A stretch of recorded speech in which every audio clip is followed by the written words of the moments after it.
Hello everyone and welcome to a brand new tier list video. Earlier this year I did an upcoming movies tier list and we're almost done with the year and there are still plenty of movies that have not even come out yet. So I thought let's do it again.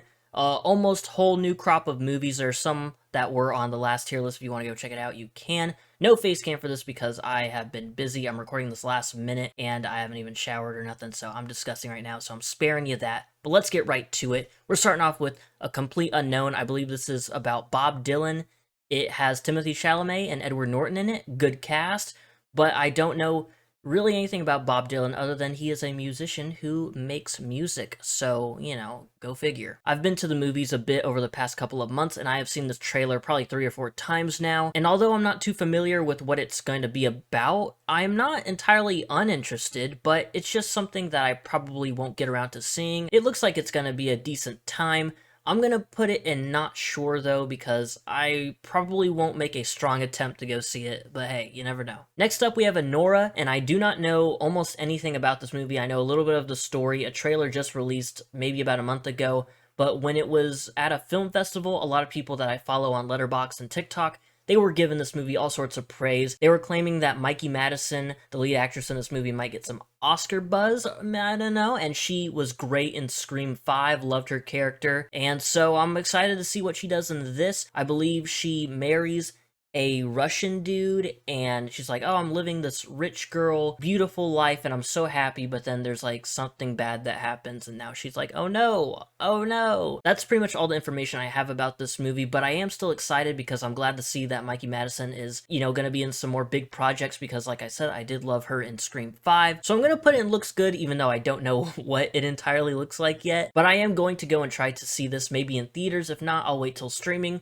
but I am pretty excited for it. And now we have Bagman, our first horror movie on the list. I'm a big horror fan. This looked interesting from the trailers. I thought it looked kind of creepy, like this dude putting kids in bags and, like, I guess taking them somewhere, and I'm all for some creepiness, but I just don't know if it's gonna have what it takes to make it, like, a very good horror movie. It might just be middle of the road fine, and while I do enjoy a decent horror movie, you know, not everything has to be perfection, this just doesn't seem like it's gonna really be anything too pleasant, but I'm not gonna pass on it. I'm gonna put Bagman in not sure. And now we have Gladiator 2. I have not seen the first Gladiator. I know Pedro Pascal is in this and Denzel Washington. That's pretty cool. I know nothing about Gladiator, and it just, it's not really my thing. Because I try to watch every new movie that comes out, if I have it available on a streaming service, I always try to check it out. You know, nothing's gonna be a super pass for me, but I just really have no interest in Gladiator 2, so I'm putting it in pass. But if I go and watch the first one, maybe my mind will change. That's what happened with Furiosa. I watched Mad Max Fury Road for the first time, and I immediately had so much hype going into Furiosa, so Gladiator 2, there's maybe some hope for you, but for now, putting you in pass. And now we have Hellboy and the Crooked Man. People were not a fan of this when the pictures and the trailer dropped. I still have some hope for this. I loved the first 2 Hellboy movies. I haven't seen the 2019 one with David Harbour in it. A lot of people weren't a big fan of that one, so, you know, I haven't seen it. Maybe I'll like it, maybe I won't. I'm always down for some live-action Hellboy stuff, and the main villain in this is the Crooked Man, and I loved the Crooked Man in The Conjuring 2. I don't think they have any relation, but just the, you know, the jagged movements, you know, the crooked movements. I love that vibe so much. So for Hellboy and the Crooked Man, or whatever it's called, I'm not going to put it in looks good, but I'm going to make an attempt to go see it. I might see it at last second, I might change my mind, but I'm not hating on Hellboy just yet. I said the same thing for Borderlands. I was like, you know what, it looks kind of fun. I'm not going to give it all the hate that everybody else is giving it. So hopefully Hellboy and the Crooked Man does not have the same result where it's just not good at all. And now we have a movie called Here. I believe it's the same director who made the Back to the Future movies, Castaway, and I want to say Forrest Gump. Just, you know, some of those big banging classic movies. This movie is about a single, like, living room, and through the ages of, like, you know, from since the beginning of time to, like, current day stuff, a bunch of families, a bunch of generations of people moving in through this space, and that really does seem like a cool premise. I think there's just the one trailer out about it. I believe Tom Hanks is in this, and that's really cool. I think it'll have a lot of quality behind it. I don't know if it'll be the movie for me. I'll probably put it bottom of might see it. You know, I'm more into the Hellboy thing. However, Here does have an artsy, interesting vibe to it, and I'm kind of down for it, so I might just go and see it. Next up, we have The Heretic, a movie I was unaware of until seeing a trailer for it in theaters, the whole blueberry pie thing. That looks like it's going to be an absolute blast. I'm not hyped for it, but I'm already putting it and it looks good. The first half of the trailer where the two girls are like spreading the good news about, you know, religion and stuff, it kind of had me shaky because religion and horror, I've seen so many, you know, religious tie-ins to horror movies, and it's just not really my thing. But this quickly transforms into, oh, these two girls are trapped in this guy's house, and it's like an escape room slash Saw kind of setup where the house and the walls are all moving around and clanking together and switching up, and it looks like it's going to be a lot of fun. I honestly could put this and get hyped, but I'm not 100% sold on it. There is a chance it might not be good, but I'm holding out some hope. It does look like it might be a bit of fun, so it's going and looks good. And now we have Joker Folie à Deux, Part 2, Joker 2. I don't remember where I put this in the last tier list. This is going to be a musical. Lady Gaga is going to be Harley Quinn. Joaquin Phoenix is going to be Joker again. The first Joker, it got a lot of buzz, a lot of hype, a lot of love for it. I'm not the biggest fan of it. I think it's good, a bit overhyped. But Joker the musical could be some fun. The trailer got me a bit more interested than I was before. So at first it probably would have went in not sure, but now I think I'm going to put it in might see it. I don't know if I'll go to the theaters and watch it, but it'll probably be on Max, and I will for sure check it out as soon as it drops on there. But if they drop another really good trailer for it, it might push me to go, you know, actually out to the theater and see it. So we have Kraven the Hunter, a Sony Spider-Man villain movie. Those have not worked out well. Morbius, Madam Web, and all that stuff. Kraven, however. Now, I am keeping the Sony projects in the back of my mind. Venom was decent, but the other two have not been great. I haven't seen Madam Web, but I've seen enough, you know, clips and stuff. Kraven the Hunter seems interesting. It seems like there's going to be a lot of good action. I don't know if the story's going to be strong. I know there's like the Rhino guy in there. That's pretty neat. I think a lot of people are honestly going to sleep on this. I don't think it's going to be great. I don't think it's going to be peak cinema or anything like that, but I feel like it'll be decent enough, but just because it's like one of those Sony movies, people are just going to overhate it. I think it'll be a fun watch. I honestly might go see this. This seems like it'll be fun action, and Aaron Taylor Johnson is cool. Loved him in Bullet Train. So even though I'm not incredibly hyped for it, I am a bit interested in it. I have not seen the first Moana, so Moana 2 coming out does not much for me. But from what I've seen of the first Moana, you know, all the clips and all the people talking about it, it seems like a good time. I'm sure Moana 2 will be a good time. Did they need to make a sequel? In most cases, usually they don't. But it is, you know, Disney, so they're gonna pump out whatever they can. Moana 2 won't go in past just like Gladiator 2, only because Moana, you know, I like Disney, Pixar, and all that stuff. They're like all one big group now at this point. I'm gonna put it in not sure. I probably won't see it until I see the first one, obviously. Who knows, maybe I'll watch the first Moana sometime before this drops. I think it drops probably like November, December, around there. If I see the first one and fall in love with it somehow, I will probably rush to the theaters to see Moana 2. But for now, it's just gonna be one of those movies that I'll think about, and I'll watch it like 3 years from now or something. Speaking of a movie that does nothing for me, we have Mufasa. Didn't see the live action Lion King. It didn't look like anything I would care about. It's technically the highest grossing animated movie ever, even though it's trying to be live action, but it's still, you know, animated, because I don't think those real lions are singing. Just between you and me, I don't think they can sing. But Mufasa comes out the same day as Sonic 3, and I love the first two Sonic movies. I know we're talking about Mufasa right now, but, you know, it kind of ties in. Not gonna see Mufasa, I'm gonna pass. I'm probably never gonna see the first live action animated, whatever the hell it was, Lion King. I am going to be seated for Sonic 3 the day it comes out, hopefully, who knows. It was a few spots down on this list, but let's just get into it now. Screw you, Mufasa.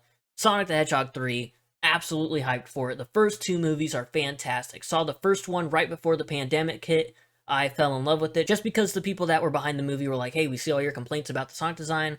We'll change it. Usually movies are just going to be like, screw you, you'll get what we give you. But they actually took the time to redo this. I don't know how well the animators were paid for redoing everything, or if they were overworked because of that, you know, last minute switch. However, I am glad that the end result did get changed because it did look horrendous. And Sonic the Hedgehog 2 was an absolute blast. Jim Carrey is amazing in both movies. Idris Elba as Knuckles is awesome. And now in the third one, we get Shadow, and Keanu Reeves is going to voice Shadow. I love everything about these movies. I'm going to love Sonic 3 regardless if it's as good as the first two. Putting it and get hyped. Nothing on this list here I think will match up to the level of hyped I am for Sonic 3. So hell yeah, let's go. And now we have another horror movie here. We have Halle Berry having her family in the woods, and there's like things after them, or like, I'm not sure what exactly. It's sort of like a Quiet Place situation. Not entirely, I don't think they gotta keep quiet or anything, but they gotta, they gotta be aware of the surroundings. This looks like it should be good. I don't think a lot of people are talking about this. I've seen one trailer for it, and not a single word else spoken about this movie. But after that one trailer I did see, I was immediately hooked. Halle Berry is awesome. Her in a horror movie should be a good mix, and I'm excited to see if this thing is going to be good or not. And now we have Night Bitch. Hello, Night Bitch. You were a part of the first tier list. Now we have a trailer. I haven't seen it because a part of me just wants to go in blind. I know that it is about a woman who's like, I think I'm a dog. And then she starts, I'm assuming, going crazy. Amy Adams, she'll do fantastic in this. This might be, I said in the first tier list, this might be the most underrated movie of the year. It could be a blast. It could be a total failure, but I'm not hyped for it, but I'm so damn curious to see what this is going to be like. I'm putting it in looks good. I only want to know the premise and that Amy Adams is in it. I don't want any more info. I'm going to maybe go and see this in theaters if I can. Almost completely blind. I am like unreasonably excited for this. I don't know why. Next up is Nosferatu. I did a trailer reaction for this. I'm not a fan of like old school horror as much as I probably should be as a horror fan. But you know what? This looks a bit interesting. We got Bill Skarsgård in his third movie of the year. He was in that movie Boy Kills World, which looked like a lot of fun. I didn't get the chance to see it. And then he was in the Crow remake. That didn't look very good, and I've heard it is not very good. But Bill Skarsgård is back in this. He's going to be playing the big bad vampire man, and Willem Dafoe is also in this. And while this movie doesn't seem like it's going to be my style, I am still fairly interested in it. I'm not going to put it in looks good, but I'm going to put it top of might see it. It does come out Christmas Day, and how funny would it be to just show up to the theaters on Christmas Day, be like, 1 ticket for Nosferatu, please. That just seems really funny to me. So I might just go see it just because of that, just because I think it's funny. Next up is Paddington in Peru. Now, I did not realize this was coming out this year. I had never seen any of the Paddington movies until just recently, and the first Paddington movie is a thing of beauty. Absolute cinema. I loved it so much. I can't wait to see Paddington 2. I don't know what it's on currently. Nothing that I own. But when I get the chance to watch Paddington 2, I will. And I'm sure it'll be just as good as the first one. So I am excited for Paddington in Peru. Like I said, wasn't sure this was coming out this year, but it was listed under 2024 movies. So whatever. I would put this in the get hyped tier, but since I haven't seen Paddington 2, I'm probably going to hold off until I do see the sequel. So Paddington in Peru is going to have to wait a little bit. So I'm putting it probably in the top of looks good. I loved Paddington so much. I want more of that little silly bear. Next up is Saturday Night. This is about the first episode of Saturday Night Live, the behind the scenes stuff. I believe it's coming out pretty soon. Not really my thing. It seems like it could be interesting and a bit of fun, but I'm probably going to pass on it. I don't really care. I'm sure a lot of people that love SNL are gonna go crazy for it. Just not something I really care to see. If I do, awesome. If I never do, awesome. So sorry, Saturday Night. Moving on to Smile 2. This looks like it could be a bit more fun than the first one. I think the first one will focus more on scares, and it kind of did. It was a pretty spooky movie. This one seems like it'll kind of branch out a little bit, kind of go into more public settings, I guess. We have this lady, the main character, I believe she's like a pop star, so that puts her in a pretty cool scenario for the whole smile demon thing to happen. Just like A Complete Unknown, I've seen this trailer almost every time I've been to the theaters. It still looks pretty cool. I think it'll be a bit creepy. I don't know if I'll put it in looks good. Top of might go see it, fits well. I really did enjoy the first Smile, but it never really comes to my mind unless I see the poster for it, like, oh yeah, that movie exists. I liked it a lot. So the Smile series is just going to be one of those things where I think it has quality to it, just it's not a personal favorite of mine. And now we have Speak No Evil. A lot of people are sick and tired of seeing this trailer. I am as well, because like Smile 2 and A Complete Unknown, I've seen this every time I've watched a movie this year. Yes, we get it.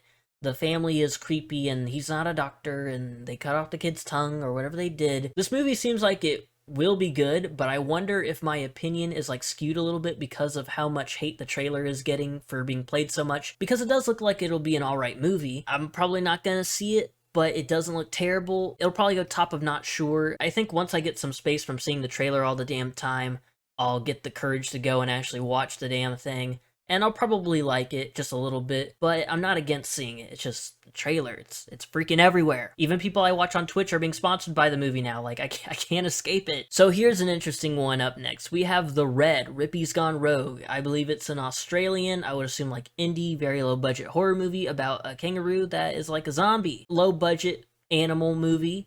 The CGI doesn't look great for the kangaroo, but I really like kangaroos, and I think the premise is so damn funny. I'll watch anything like Cocaine Bear because an animal that's not acting how the animal should is kind of cool.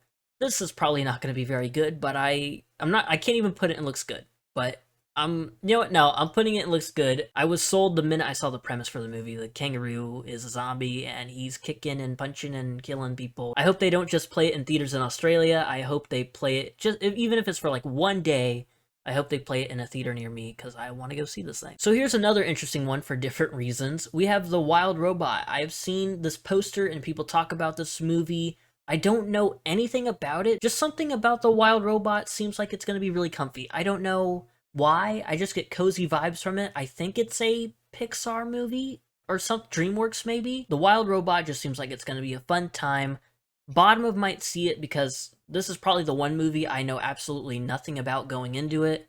So I'm excited to see like maybe a trailer. I know there's probably a trailer out there, but if I have the chance to see it, I think I honestly might go and see it. Now we have Transformers 1. I don't know how many people are too excited for this. I'm more of a fan of the live action Transformers movies, even though they're a bit hit or miss. Rise of the Beast was really, really good. I think it is my favorite in the franchise. That might be a hot take. I don't know. But Transformers 1, the cast looks fun. It seems like it'll be a good time. I don't know if I'll see it. It'll probably be like a wait till streaming kind of thing. But I'm not against seeing it. Like, it looks like it should be a good time. But, you know, I'm not pumped for it or anything like that. Now we have Venom, The Last Dance, possibly the last Venom movie. I hope not because they're fun. I like Tom Hardy as Eddie Brock. I think, him and Venom, their little connection is really fun. I wouldn't say they're lighthearted movies, but, it doesn't hurt to watch them. Let There Be Carnage was fine. The first Venom was also fine. I'm not against seeing this. I probably will go see this because I'm a sucker for, like, superhero action type movies. So this will be a nice thing to watch in theaters. The Venom horse looks really funny, so I'll probably end up seeing this. I'm not too hyped for it. Knowing me, I'll end up seeing this. Now here's another movie that I don't know too much about, but just the premise and the actors alone, I'm kind of interested in it. It's Florence Pugh and Andrew Garfield, a couple that get together, but they get some like really terrible news or something like that. It's called We Live in Time. I don't know if time has anything to do with it. Maybe one of them has like an illness and they don't have much time left. This seems like it'll be a very emotional movie, but also really, really good. I'm not going to put it in looks good only because I really don't have any other information than what I've just said. But, I'm going to try and see this thing. But for now, I'm going to put it in might see it. We're almost done with the list. We have Wicked, the musical turned movie. Ariana Grande is in this. I've never seen Wicked. I think I've seen bits and pieces of like the musical or the play or whatever it is. The Broadway show. I think a certain audience is going to love this. I am not in that certain audience. However, it isn't a total pass for me. There's like some part of me that is slightly like, questioning whether or not to see this. Really doubt I'll see this in theaters, but if it comes on streaming and I have the specific streaming service, I won't pass it up. I'll give it a watch. It looks like it could be some fun. I'm putting it in not sure because I am just not sure how I truly feel about it yet. And finally, we have Y2K, a horror movie to finish off the list. Go figure, and one of the last movies coming out this year because I believe it comes out early December. This movie is about, the year 2000, I think, and they're like, oh my gosh, aha, let's party. But then some crazy stuff happens and all like the technology goes crazy and everybody at this party is dying. Fred Durst is freaking in there from Limp Bizkit. What the hell? I almost want to put it and get hyped because of the trailer I saw recently. It looks like it's going to be a really, really fun time. But for now, I'm probably going to put it a bit under Paddington in Peru. It looks like it's going to be a blast and I am pretty excited for it. I love a good fun horror movie and this has all the elements I think it needs to be a fun horror movie. So let's hope it delivers. And there we go, no more movies. I'm sure I missed one or two. I believe there's legit a film festival that happened like last night. There's a movie based off a Stephen King novel, I believe, called The Life of Chuck, directed by Mike Flanagan. And every bit of cast info and the premise of the movie, everything I've learned about the movie, I am so excited for it. And now that I know, I believe it's coming out this year. I believe they finally showed it to an audience just like a few hours ago. So hopefully there's news that it'll be out later this year. I wasn't sure if I should put The Life of Chuck on here, but that would definitely go and get hyped. It is one of the first things I added to my Letterboxd watch list when I first made an account. I have loved every little bit of info I've learned about The Life of Chuck, and I will definitely see it if it gets released this year or next year or whenever. I will be there. I hope you all enjoyed this video. Let me know which of these movies are you most excited for. Which of these movies are you like, why are they even making this? And if there are any movies that weren't on this tier list that I should be on the lookout for. Thank you for watching this video, and I will see you later in the week for I don't know. My schedule for uploading videos is all over the place, so it'll be a surprise. So I'll see you then. Goodbye.